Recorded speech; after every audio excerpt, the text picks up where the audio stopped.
오늘 우리가 메리 크리스마스 하고 인사를 나눌 수 있는 즐거운 성탄 주일이죠. 우리 다시 한번 인사해 보겠습니다. 메리 크리스마스. 너무나 기뻐가지고 메리 크리스마스 하면서 막 때리는 친구도 있어요. 네. 어제부터 오늘까지 예수님의 탄생을 축하하면서 서로 기뻐하고 위로하고 사랑을 나누는 이런 기회를 갖게 된 것이 참 기쁘다, 이렇게 생각이 듭니다. 오래전에 우리는 아폴로 15호 우주선을 기억하고 있습니다. 이때 우주선에 우주 비행사들이 탔죠. 그 가운데 제임스 어윈이라고 하는 사람이 있었는데 이 사람은 크리스찬이었습니다. 그가 달에 착륙해서 그 마음속에 끊임없이 외웠던 성경 말씀이 있다고 하는데 그 말씀이 시편에 있는 말씀, 시편 19편에 있는 말씀, 이 말씀을 늘 외웠다고 그래요. 하늘이 하나님의 영광을 선포하고 궁창이 그의 손으로 하신 일을 나타내는도다. 날은 날에게 말하고 밤은 밤에게 지식을 전하니 언어도 없고 말씀도 없으며 들리는 소리도 없으나 그의 소리가 온 땅에 통하고 그의 말씀이 세상 끝까지 이르도다. 이 어윈이라고 하는 사람이 우주에서 이 시편을 암송하면서 그 영롱하고 찬란한 하나님이 창조하신 것들을 바라보면서 감격에 젖었죠. 이렇게 감격에 젖어서 달나라를 정복하고 돌아오면서 지구 주변에 있는 별들을 봤는데 너무나 황홀하더라 라고 하는 것이에요. 그러면서 이 우주를 창조하신 창조주 하나님을 생각하게 되었다는 거예요.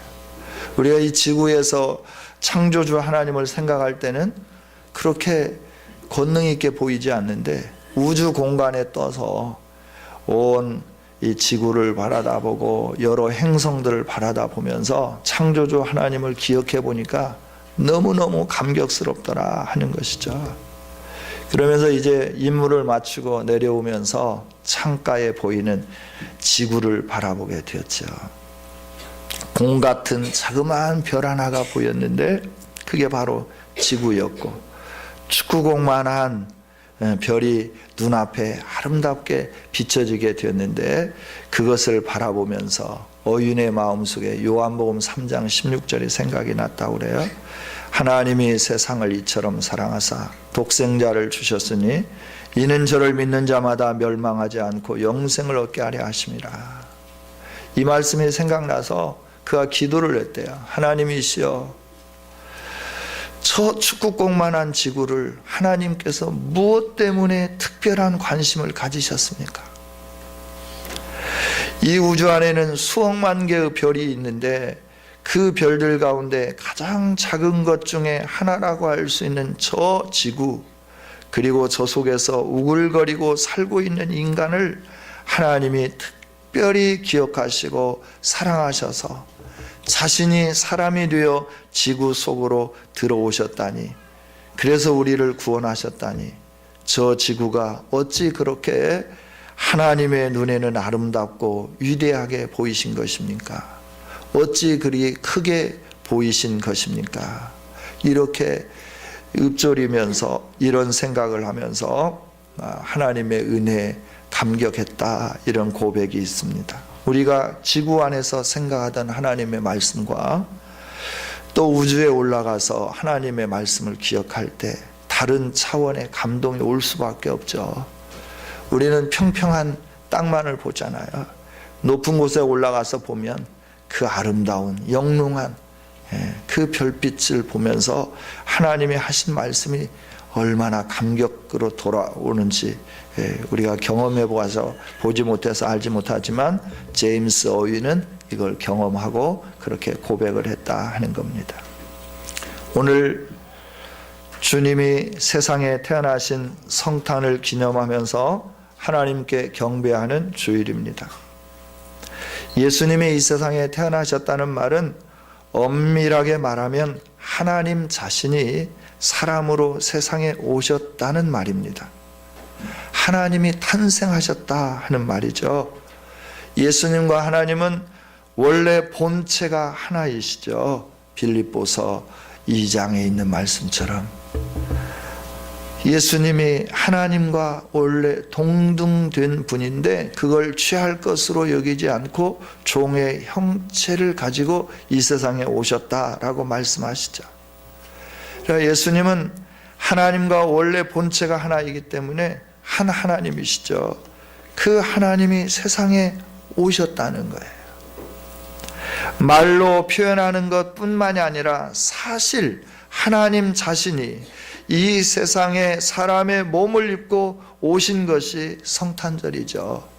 이 불가사의한 사건을 우리가 무슨 말로 설명을 하고 어떤 지식을 동원해서 연구하고 이해한다고 이해할 수 있겠습니까? 도저히 불가능한 일이죠. 그렇습니다. 하나님이 우리에게 오신 거, 우리 인간의 머리로는 이해가 안 됩니다. 도저히 불가능한, 불가사의한 사건이다 하는 거죠. 이 불가사의한 예수님이 이 세상에 오심을 필립 얀시는 이렇게 고백하고 있습니다. 창조자가 지구상의 피조물 가운데 한 부분이 되신다는 이 사실이 어떻게 이해될 수 있겠습니까? 어디에도 견질 수 없고 전혀 생소하며 유일무이한 사건이었습니다. 춥고 어두운 어느 날 밤 베들레헴의 굴곡진 언덕 위에서 영계와 물질계가 극적으로 교차되었습니다. 처음도 없고 나중도 없으신 하나님께서 시간과 공간 안으로 들어오신 것입니다. 우주를 가득 채우고 계신 하나님께서 시골뛰기 아이가 되셨습니다. 다른 평범한 아이들과 똑같이 걷는 법과 말하기와 혼자 옷 입는 법을 배우셨습니다. 이것은 하나님이 사람의 몸을 입음으로 의도적으로 완전하지 못한 결함 속으로 들어오신 것을 의미합니다. 그의 전지하심은 당시 통용이었던 아람어 발음 하나하나를 배워야 하는 한정된 두뇌로 바뀌었고, 온 우주에 충만하신 그의 편재하심은 두 발로 걷고 때로는 나귀를 타야 하는 모습으로 바뀌었습니다. 그의 전능하심은 나무를 켤 정도의 힘은 있었지만 자기를 방어할 수 없는 나약한 상태로 변하셨습니다. 한눈으로 온 우주의 별들을 바라보시던 그분이 나사렛의 좁은 오솔길과 유대 광야의 바위들과 예루살렘의 복잡한 거리를 쳐다보셨습니다. 물질을 만드신 그 하나님이 물질의 형태를 취하셨습니다. 화가가 자신이 그린 그림의 한 점이 되듯 극작가가 자신이 쓴 영국 대본의 한 등장인물이 되듯이 말입니다. 필립 얀시는 예수님이 이 세상에 오신 것을 이렇게 표현을 해놨어요.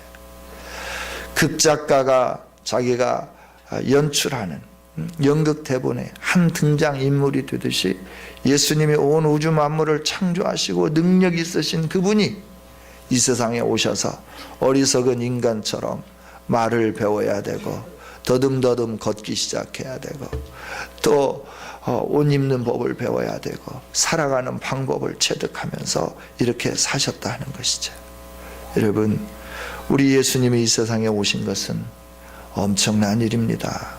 그저 우리가 기뻐하면서 크리스마스다 하는 정도가 아니라 하나님이 피조의 세계로 내려오신 어마어마한 일이다 라고 하는 것이에요. 하나님은 사람이 되어서 세상에 오실 때 자기가 태어날 장소로 베들레헴이라고 하는 구석진 곳을 찾으셨습니다. 그리고 그곳 가운데서도 사람들이 가지 않는, 사람들이 쉬지 않는 마구간 구유에 태어나셨습니다. 이걸 하나님이 선택하시고 오셨다 하는 거예요. 여러분, 이게 하나님의 사랑이 아니고 무엇이겠습니까? 오늘 우리가 함께 읽은 본문의 6절 7절에도 보면 거기에 있을 때 해산할 날이 차서 첫 아들을 강보로 싸서 구유에 누였으니 이는 여관에 있을 곳이 없음이로라. 만왕의 왕 되신 하나님, 창조주 되시는 하나님께서 이 세상에 오셨는데 묵을 여관이 없었다는 것이에요. 그래서 마구간으로 들어가신 거예요. 그리고 구유에서 태어나셨다 하는 것이죠. 첫 아들을 낳고 베들레헴 고향에 가서 호적하기 위해서 갔던 요셉과 마리아는 다급한 마음 속에서 얼마나 뛰어다니면서 방을 찾았겠습니까? 빈 방 있습니까? 여보세요, 빈 방 있습니까? 방 있으면 좀 빌려주세요. 우리 아내가 지금 곧 아이를 낳을 때가 됐는데 방이 없습니다. 여보세요, 좀 빌려주세요. 얼마나 애걸복걸하며 이곳 저곳을 찾았겠는가라고 하는 거예요. 그러나 전능하신 하나님께서 이렇게 내려오시기로 결정하셨기 때문에, 마국간에 내려오시기로 결정하셨기 때문에, 구유에 태어나시기로 결정하셨기 때문에 하나님께서 그곳에 임하게 된 줄 믿습니다. 여러분, 아기를 낳아야 되는 긴박한 순간, 모든 사람이 인정이 있으니까 다 자리를 피워주지 않겠어요. 그런데 그 당시에 베들레헴에 있었던 사람들은 아기를 낳는다고 하여도 방 하나 빌려주지 않았다는 것이죠. 짐승의 먹이를 담아주던 구유, 그것을 털어서 적당히 깨끗하게 하고 거기에다가 자기 몸에 걸치고 온 헌천을 깔고 헌옷을 깔고 그 다음에 그 구유에다가 아기를 낳아서 눕혀놓고 요셉은 부랴부랴 옆집에 가서 물을 끓이고 양동이에 물을 담아오고 아내를 수발하고 그 어린 아기 예수를 씻겼을 것이다 하는 것이에요. 이것이 하나님이 세상에 오셨을 때 장면입니다. 왜 높은 보좌를 버리시고 하나님께서 이렇게 오셨나요? 여러분, 이 사실을 어떻게 받아들여야 할까요? 하나님이 우리를 얼마나 사랑하셨으면 그렇게 해서라도 이 세상에 태어나지 않으면 안 되겠다고 생각을 하셨을까요? 우리를 얼마나 사랑했으면 그렇게 하셨겠는가라고 하는 것이죠. 우리는 그 하나님의 마음을 읽기를 원합니다. 내가 무엇이기에 거룩하고 아름답고 영롱한 별들 가운데 거니시던 하나님께서 초라하고 조그마한 지구의 한쪽 구석에 마국간에서 태어나셔야 했는가 하는 거다라고 하는 거죠. 오늘 우리는 주님의 그 마음에 담긴 사랑을 조금이라도 알기를 원합니다. 이렇게 하나님이신 예수님이 마국간에 태어나신 것을 천사는 고백할 때 이렇게 고백하죠. 온 백성에게 미칠 기쁨의 좋은 소식이다. 우리 10절 같이 한번 읽어보겠습니다. 같이 읽습니다. 시작.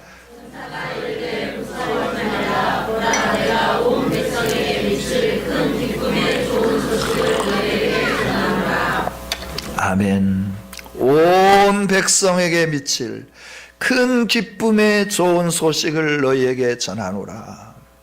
우리 예수님이 오신 것은 온 백성에게 미치는 기쁨의, 큰 기쁨의 좋은 소식인 줄 믿습니다. 그런데 오늘날 많은 사람들이 예수님이 오신 큰 기쁨의 이 좋은 소식 때문에 즐거워해야 되는데 그냥 즐거워하는 거예요. 노는 날이라 즐거워하고 노는 날이라 기쁨과 사람들이 예수님을 알려고 하지도 않고 이 크리스마스가 어떤 의미가 있는지 생각해 보려고 하지도 않는 것이죠. 우리 주님이 이 세상에 오셔서 우리에게 주신 큰 기쁨의 좋은 소식은 구주가 되시고 그리스도가 되어 주신다고 하는 사실인 줄 믿습니다. 11절에 오늘 다윗의 동네에 너희를 위하여 구주가 나셨으니 곧 그리스도 주시니라. 하나님의 백성들이 기다리던 구원자 메시아가 베들레헴에 태어나셨다 하는 것이에요. 이 세상을 구원할 속주의 어린 양 되실 예수 그리스도께서 구약에 약속된 메시아로 베들레헴에 태어나셨다 하는 것이죠. 왜 하나님께서 이런 일들을 하셔야 했는가 하는 거예요. 하나님이 왜 이 땅에 오셔야 했는가 하는 거죠. 여러분, 하나님은 처음에 사람을 만들 때 의도하신 목적이 있습니다. 그거는 자기와 사랑스러운 파트너가 되기를 위해서 우리 인간을 창조하셨습니다. 하나님을 사랑하고 하나님을 섬기고 하나님과 교제를 나누는 아름다운 파트너, 항상 보아도 사랑스럽고 기쁨이 넘치는 파트너, 하나님께서는 이 파트너를 가지고 싶으셔서 사람을 만들었다 하는 거예요. 그러나 우리가 잘 아는 것처럼 인간은 하나님의 이 마음을 무시했습니다. 하나님의 이 계획을 버렸습니다. 그리고 자기 마음대로 자기가 가야 할 길을 가 버렸습니다. 그 결과 우리 인간에게 주어진 것은 일평생 근심하고 수고하면서 살아야 하는 삶이었습니다. 나중에 남는 것은 슬픔밖에 남지 않는 허무한 인생이 되어버렸다는 것이죠. 그리고 하나님 없이 하나님의 의도를 벗어나서 제 마음대로 산 죄의 값을 짊어지고 영원히 저주를 받는 존재가 되어버렸습니다. 이것이 우리 인간의 현 주소다라고 하는 거예요. 이런 인간을 하나님은 버리지 않으셨습니다. 계속해서 사랑하셨습니다. 누가복음에 나타나는 아버지, 사랑 많으신 아버지처럼 날마다 문 밖에 나와서 기다리시면서 우리 인간들이 돌아오기를 기다리고 또 기다리고 계셨던 하나님이시다는 거죠. 배반하고 떠나가고 하나님 없이 살겠다고 떠나가고 내가 하나님이라고 주장하며 떠나가는 하나님의 피조물이었던 인간을 향하여 하나님은 이렇게 사랑하면서 기다리셨다 하는 것이죠. 선지자들을 보냈습니다. 여러 선지자들을 또 보냈습니다. 그들이 선지자들을 핍박하고 죽였습니다. 그래서 이제는 어떻게 했느냐 그러면 하나님이 자기 원래 의도대로 우리 인간을 회복시키기 작정하시고 자기가 인간의 몸을 입고 이 땅에 오셨다는 거예요. 어떻게 하면 저들이 나를 사랑할 수 있게 만들 수 있을까? 어떻게 하면 저들이 나를 섬기는 것을 인생의 가장 큰 기쁨으로 여기는 자로 만들 수 있을까? 어떻게 하면 저들이 나하고 교제를 나누는 것을 가장 큰 행복으로 생각하는 거룩한 사람이 되도록 만들 수 있을까? 이것을 번민하고 고민하던 하나님께서는 원래 창조하신 의도대로 사람을 바꾸어 거룩한 자로 만들기로 작정하시고 그러다 보니까 자신이 세상으로 와야 했고 저 높은 곳에 앉아 계셔서는 이 일들이 이루어지지 않을 것 같으니까 친히 하나님이 인간의 몸을 입고 내려오셨다 하는 것이에요. 하나님께서 결단을 하신 거죠. 내가 가야 되겠다. 그리고 거룩한 보좌에서 일어나셨습니다. 아름다운 어의를 벗어 던졌습니다. 친히 베들레헴 말구유로 내려오셨습니다. 누구나 다 접할 수 있는 종의 모습을 가지고 오셨습니다. 그리고 우리가 흘리는 눈물을 흘리시고 우리가 당하는 고통을 당하시고 우리가 무서워하고 두려워하는 것이 무엇인지 친히 경험하시면서 우리와 함께 하시기를 원하셨습니다. 그래서 예수님이 이 세상에 오신 것입니다. 할렐루야. 그리고 그분이 나중에 우리의 죄값을 지고 십자가에 죽으시고 부활하신 것입니다. 예수님이 오신 것은 드디어 우리를 구원할 구원자로서 세상에 임하신 것이다 하는 거예요. 할렐루야. 우리를 죄와 사망에서 구원하신 하나님이 그 하나님께서 우리를 죄와 사망에서 건져주시기 위해서 우리에게 찾아오신 것이 성탄 예수님이 오신 일이다 하는 거예요. 할렐루야. 우리에게 이제는 절망이 없습니다. 이제 우리에게는 희망만 있습니다. 슬픔은 없습니다. 기쁨만 있습니다. 낙담은 없습니다. 소망스러운 미래가 기다리고 있는 백성이 되었습니다. 할렐루야. 날마다 하나님을 사랑할 수 있고 날마다 하나님을 섬기고 교제하는 것을 인생의 가장 큰 기쁨으로 느끼는 거룩하고 거듭난 새로운 피조물이 되었다 하는 것이죠. 이와 같은 구원의 즐거움을 주시는 분이 오셨으니 어찌 큰 기쁨이 아니겠습니까? 어찌 우리가 기뻐하지 않겠습니까? 여러분, 성탄절 기뻐해야 되지 않겠습니까? 우리를 위해서 오신 이 예수님, 이보다도 더 큰 기쁨이 무엇이 있겠어요? 네? 이렇게 큰 기쁨을 주시기 위해서, 구원의 즐거움을 주시기 위해서 우리와 사랑의 교제를 나누면서 우리가 왜 두려워하는지, 우리가 무엇 때문에 눈물 흘리는지, 우리가 무엇 때문에 아파하는지 이걸 다 경험하시고 우리를 품에 안으시면서 무서워하지 말라, 두려워하지 말라, 내가 너와 함께함이니라 말씀하시면서 위로하시고 격려해 주시는 주님, 이 주님이 오늘 우리 가운데 오셨지만 사람들은 기뻐하지 않더라 하는 거예요. 자기 백성에게 왔지만 자기 백성들도 예수님을 거절하셨다. 요한복음 1장 10절에서 11절 이렇게 말씀해 주시는 것이죠. 여러분, 기뻐하고 춤추면서 메시아로 오신 예수님을 영접해야 되는데 그렇지 않았다는 거예요. 대다수 많은 사람들이 이 메시아를 기대하고 소망했지만, 예수님이 오셨다고 하는 소식을 박사를 통해서 또 양을 치던 목자들을 통해서 접했지만 사람들은 그 예수님을 기뻐하지 않았다는 거죠. 기뻐한 사람들은 너무나도 적은 소수에 지나지 않았습니다. 여러분, 마태복음과 누가복음에 기록된 성탄 이야기 속에 등장하는 사람의 숫자는 불과 몇 사람 안 됩니다. 10사람이 채 안 된다 하는 것이에요.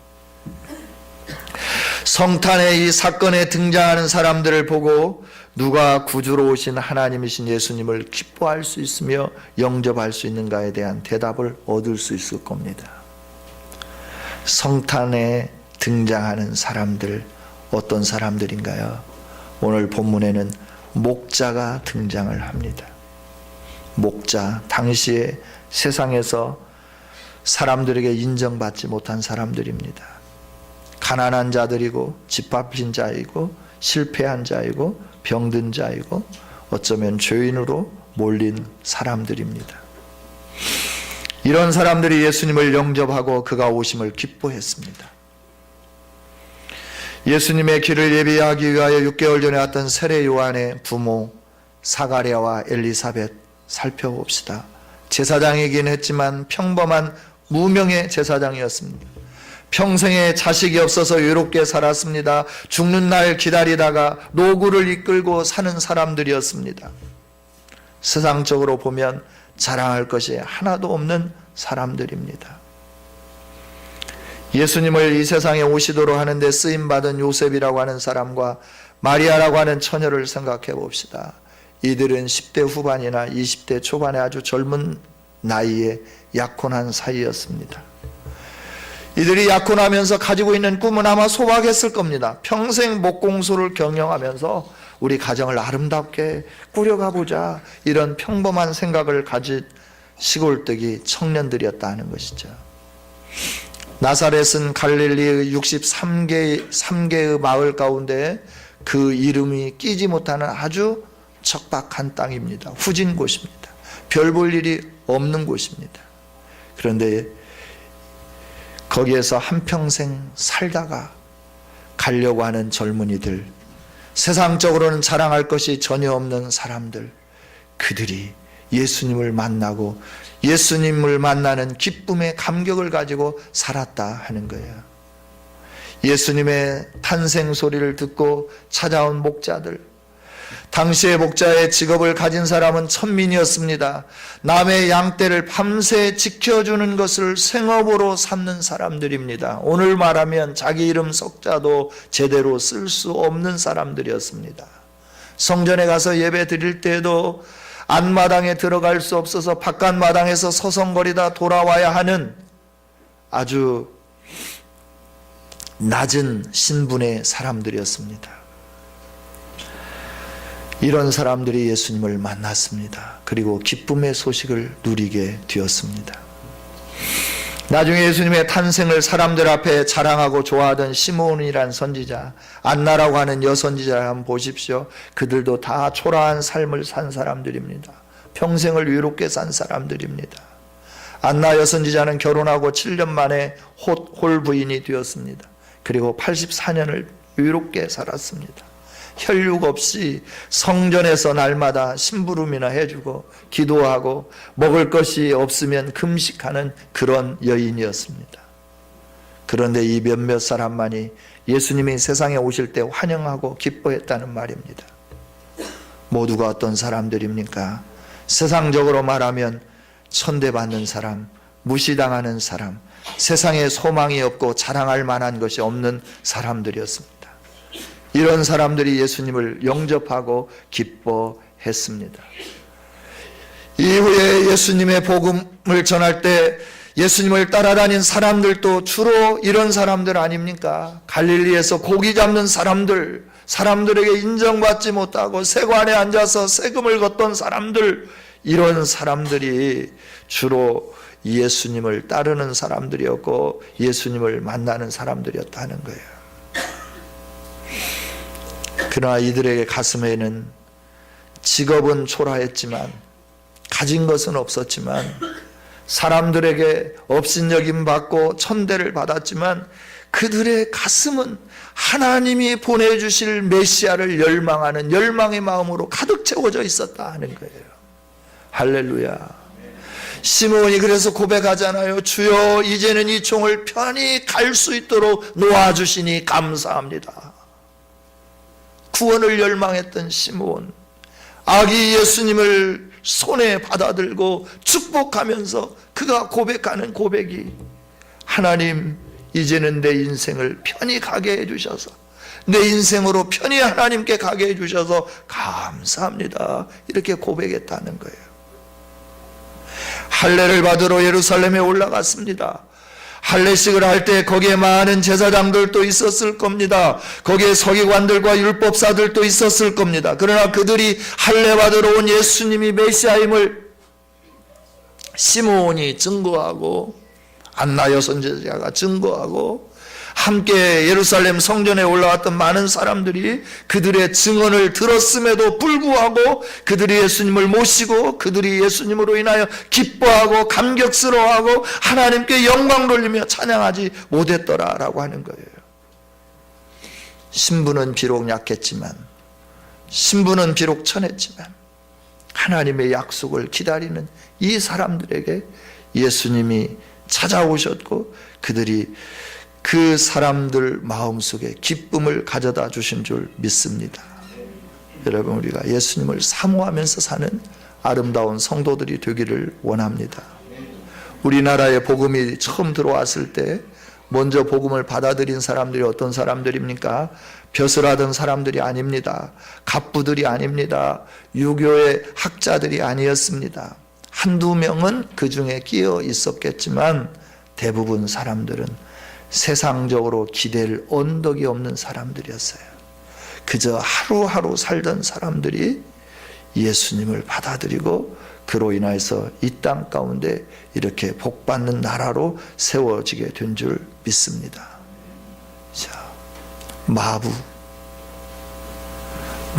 남의 종살이 하던 사람이, 그 주인은 장로요, 마부는 나중에 목사님이 되시는 이런 일들이 있었잖아요.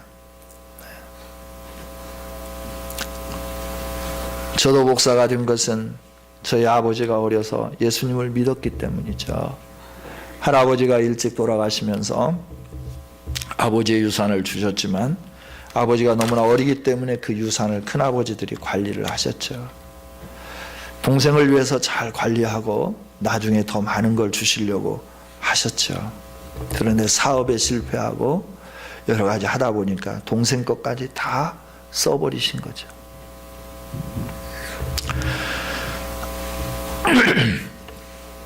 그래서 힘들고 어려운 상황 속에서 일제징용에 가시고 또 6.25 전쟁에 참여하시고, 그러기 전에 큰 집도 이제 아버지 것까지 다 가져다 써버려서 남아있는 게 없고, 그래서 이렇게 철저하게 일하면서 그렇게 살다가 예수님을 영접하고 예수님을 믿었기에 제가 오늘 이 자리에 서게 된 줄 믿습니다.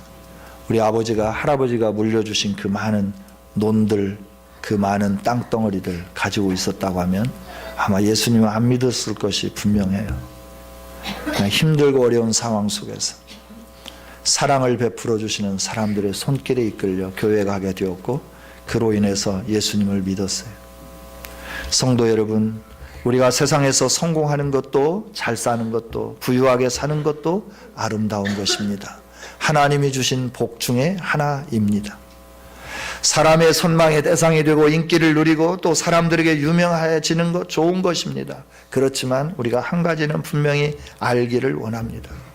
사람이 되셔서 이 세상에 오신 예수님을 참으로 기뻐하면서 내 마음에 모신다는 것은 세상의 그 어떤 것보다도 가장 소중한 것이고 가장 기쁜 일인 줄 믿습니다. 이것을 잊지 않기를 원합니다. 이 아름다운 예수님을 우리 마음속에 모시려고 하면 세상적인 것들이 우리 마음에서 치워져야 될 줄 믿습니다. 우리가 설령 성경을 하였을지라도 유명한 사람이 되었을지라도 그것은 하나님 앞에 아무것도 아닌 것을 인정하시기를 바랍니다. 재산을 쌓았다 하더라도 걱정 없이 사는 인생이라 할지라도 그것은 다 헛된 것이고 때가 지나면 썩게 될 것임을 알아야 합니다. 우리는 세상 것에서 마음을 비워야 합니다. 그리고 낮아지고 심령이 가난한 사람이 되어야 합니다. 그럴 때 우리는 하나님의 자녀가 되는 복을 누리게 될 줄 믿습니다. 말구에 누이신 아기 예수님, 왜 말구에 누우셨을까? 아무나 와서 만날 수 있게 하시기 위해서 말구에 누우신 거예요. 만약에 헤롯 왕궁에서 태어나셨다고 하면 예수님을 천민들이 어떻게 만날 수 있겠습니까? 그러나 예수님은 누구든지 와서 만나고 누구든지 와서 함께 그 예수님으로 인하여 기뻐하고 감격스러워하게 하기 위해서 예수님은 말구유의 가장 낮은 자로 오셨다 하는 것이죠. 말구유에 누이신 아기 예수님을 바라볼 수 있는 사람은 낮아지고 심령이 가난하고 그리고 예수님을 사모하는 자들이 이렇게 예수님을 만나 기뻐하며 경배하는 사람이 될 줄 믿습니다. 찬송하는 사람이 될 줄 믿습니다. 우리 모두 그런 사람이 되기를 원합니다. 그렇지 않는다고 하면 우리가 크리스마스를 100번, 1000번 지내도 예수님 때문에 기뻐할 수 없어요. 선물 때문에 좋아하고 놀기 때문에 좋아하고 그럴 수밖에 없다고 하는 거예요. 여러분, 우리는 이 성탄절을 맞이해서 예수님이 나를 위해서 오셨구나. 나를 위해서 오셨구나.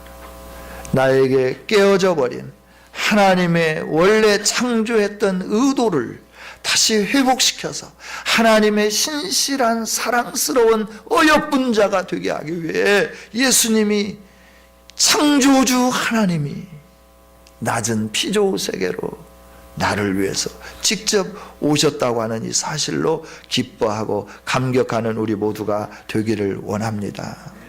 여러분, 그래서 우리는 이 기쁜 소식을 듣지 못한 채 방치되어 남아있는 사람들에게 전하여야 할 줄 믿습니다. 예수님을 전하는 거예요. 예수님은 누구신가? 우는 자의 위로와 없는 자의 풍성이며 천한 자의 높음과 잡힌 자의 노임되고 우리 기쁨 되시네. 이 찬양을 함께 부르면서 춤출 수 있도록 이 세상의 많은 사람들에게 이 복음을 증거하는 우리 모두가 되기를 원합니다. 우리가 복음을 증거해야 되는데 우리의 삶으로 우리의 언행으로 주님께 접근하지 못하도록 막고 있지는 않는지 돌아보자 하는 거예요. 세상에서 방황하다가 주님께 돌아와 주님의 품 안에 쉬기를 원하는데 우리가 정죄하고 손가락질하고 있지는 않는가 하는 것이죠. 말구에 계신 예수님은 소유된 자들을 위해서 오셨고 가난한 자들을 위해서 오셨고 헐벗고 무거운 죄짐을 진 자들을 위해서 오셨습니다. 이 기쁜 소식을 함께 증거하기를 원합니다. 그 다음에 진정으로 기뻐하고 영접할 수 있는 사람, 이 사람들이 바로 구원을 기다리는 사람들이죠. 요셉 의인이라고 말하는데 그 의미는 구원을 기다리는 사람이라는 뜻이에요. 마리아, 하나님이 함께하는 경건한 처녀라고 하는데 그도 구원자가 오기를 기다렸던 처녀였습니다. 엘리사벳, 사가랴 모두가 평생 기도하며 산 사람들입니다. 무슨 기도를 했을까요? 구원자가 오신다고 했는데 가장 암흑기잖아요. 말라기 이후에 하나님의 말씀이 끊어졌어요. 하나님의 백성들에게 늘 하나님의 임재가 있고 하나님의 말씀이 선포되었는데 말라기 이후에 400여 년 동안 하나님의 말씀이 끊어진 거예요. 그리고 삶이 핍절해지고 이런 상황 속에서 이들이 할 수 있는 기도는 무엇이었겠습니까? 우리의 메시아 되시는 그리스도가 속히 오시기를 위하여 간절히 사모함으로 기도하고 기다렸던 사람들이라는 거예요. 대부분의 사람들이 그렇게 했지만 특별히 오늘 성경에 나오는 사람들은 다 구원자가 오기를 기다리는 그런 사람들이었다 하는 것이죠. 구원자가 오기를 기다리는 그들에게 천사를 통하여 하나님은 오늘 다윗의 동네에 너희를 위하여 구주가 나셨으니 라고 말씀하시면서 그들에게 기쁨과 감격을 허락해 주신 줄 믿습니다. 예수님이 오셨어도 구원자가 오셨어도 그들의 삶은 변하지 않았습니다. 여전히 가난했고 여전히 힘들었고 여전히 나사렛 동네에서 살아야 했고 나사렛이라고 하는 동네가 베들레헴이라고 하는 동네가 갑자기 급부상하면서 뛰어나지도 못했다 하는 것이죠. 예수님이 복음을 증거할 30년 후까지 기다린 사람들도 있었고 그 이후에 기다리는 사람들도 있었죠. 그러나 그들에게는 늘 상황은 변화되지 않았습니다. 구원자는 오셨는데 아무 일도 일어나지 않았다 하는 것이죠. 기가 막힌 상황이 계속 전개되었다 하는 겁니다. 그러나 그들은 예수님 때문에 기뻐하기 때문에 그 구원자를 떠나지 않았습니다. 그 구원자와 함께 삶을 살았습니다. 회개하라 천국이 가까웠느니라. 복음을 전하기 시작할 때 수많은 사람들이 예수님을 따르기 시작했고 세상적으로 달라진 것은 하나도 없지만 갑자기 부자가 되지도 않았지만 갑자기 세도가 당당한 권세자가 된 것도 아니지만 귀족이 된 것도 아니지만 그들은 계속해서 그 구원자와 함께 살기를 갈망하고 구원자와 함께 그 길을 걸어갔다 하는 것이에요. 도대체 무엇이 그들을 그렇게 만들었습니까? 그들에게 주어질 미래의 소망, 천국의 영광이 그들을 주님과 함께 동행하게 했고 그들이 기뻐하면서 하나님 앞에 머물러 서가는 아름다운 성도들로 만들어주신 줄 믿습니다. 인생의 역경 속에서도 구원자를 찬송하며 기다리며 믿음으로 한 걸음 한 걸음 나아가게 되는 것은 그 주님으로 말미암아 우리에게 주어질 구원의 영광이 우리 앞에 펼쳐져 있기 때문에 현실의 삶이 바뀌어지지 않아도 현실의 우리의 삶 속에 어떤 일들이 일어나지 않아도 그 구원자 예수님으로 인하여 우리는 기뻐하고 감격스러워할 수 있다 하는 것이죠. 할렐루야. 성탄절을 맞이하고 여러 번 맞이했습니다. 예수님을 만나기도 했습니다. 기도하면서 응답을 듣기도 했습니다. 그럼에도 불구하고 우리의 삶은 변화된 것이 없습니다. 그러나 우리는 기뻐하고 즐거워하며 이 주님과 함께 동행해야 하는데 왜냐하면 이 주님이 주시는 구원의 영광이 우리 앞에 놓여있기 때문에 그렇다 하는 겁니다. 할렐루야. 이 세상의 사람들은 갈 수 없습니다.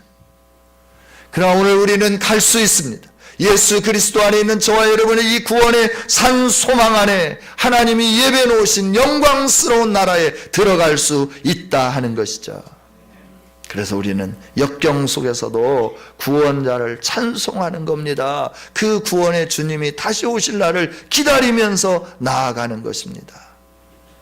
바울사도는 로마서 8장 24절부터 25절에 이렇게 고백합니다. 우리가 소망으로 구원을 얻었음에 보이는 소망이 소망이 아니니 보는 것을 누가 바라리요. 만일 우리가 보지 못하는 것을 바라면 참으로 기다릴지니라. 이 말씀처럼 기다리고 또 기다리고 기쁨의 그날, 영광의 그날이 올 것을 바라다 보며 믿음으로 승리하는 우리 모두가 되기를 원합니다. 그렇습니다. 예수님이 준비해 놓으신 하나님 나라가 우리 앞에 있습니다. 예수님 당시의 사람들 삶이 바뀌어지지 않았지만 그들이 예수님으로 인하여 기뻐하고 감격스러워하고 예수님과 함께 고난받기를 즐거워했던 것은 하나님이 준비해 놓으신, 예수님이 준비해 놓으신 하나님의 나라를 바라봤기 때문에 그들은 인내하며 그 길을 걸어간 줄 믿습니다. 그 나라를 소망하면서 그들은 그 길을 기쁨으로 걸어갔다 하는 겁니다. 성도 여러분, 우리가 예수님을 믿었다고 하루아침에 특별한 사람이 되지는 않습니다. 이 세상 가운데서 말입니다. 우리 가운데 금방 응답받고 갑자기 부자 된 사람 없습니다. 우리가 병으로 씨름하다가 탄식하고 기도하면서 밤을 지새웠는데 그 질병이 기도한 후에 금방 나아서 뛰면서 기뻐하는 사람 그리 많지 않습니다. 세상적으로 보라다 보면 우리가 실패했다고, 세상에서 우리가 실패했다고 주님이 우리를 위로해 주시기 위해서 높은 자리에 올려주시는 경우도 별로 없습니다. 우리는 세상 것을 놓고 구원이라고 말하지 않습니다. 주님은 세상 것을 우리에게 주시려고 육신의 옷을 입고 오신 것이 아닙니다.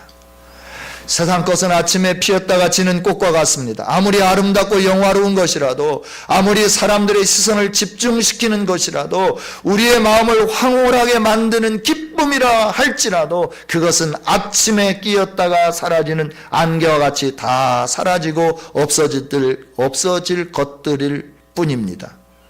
그렇게 허무한 것 주시기 위해 하나님이 인간의 몸 입고 이 세상에 오지 않으셨다 하는 거예요.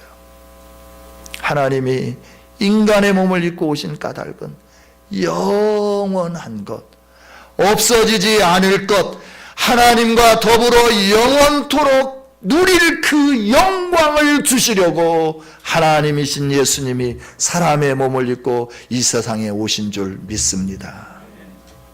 그 구원자가 오신 것을 믿는 사람들은 세상적으로 달라지는 것이 없을지라도